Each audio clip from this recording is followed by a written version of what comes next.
মামা বাড়ি এসেছিলাম দিদাকে দেখতে, এবার যাচ্ছি মাঠের ধারে। কে কে আছে দেখে আমার সঙ্গে, এই যে বাবাই, বুমু, ওই যে তনু, এই যে পাপাই। ছোটবেলায় মানে এখানেই কাটতো আমার সময়, গরমের ছুটি, কালী পুজোর ছুটি এখানেই কাটতো। চারিদিকে সবুজ আর সবুজ।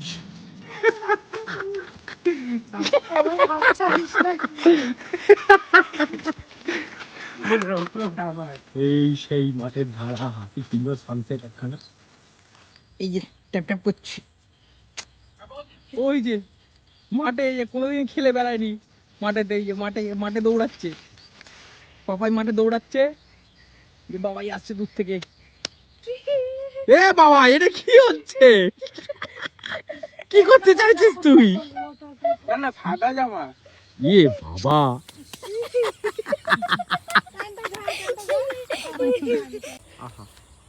ট্রেন যাচ্ছে। ও দাদা ভাই ওইটা, আর ট্রেন যাচ্ছে ওদিক দিয়ে। ও সেই অপুর ছেলেবেলার কথা মনে পড়ে যাচ্ছে।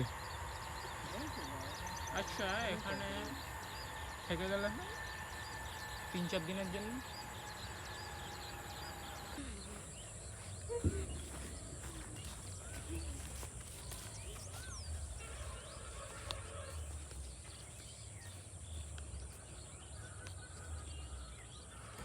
এরপর আমরা মাঠের ধারে যে কজন মিলে ঘুরতে গেছিলাম, তো এত সুন্দর সবুজ একটা দৃশ্য দেখে সবাই ভাবলো অল্প অল্প করে ছবি তুলে নিই।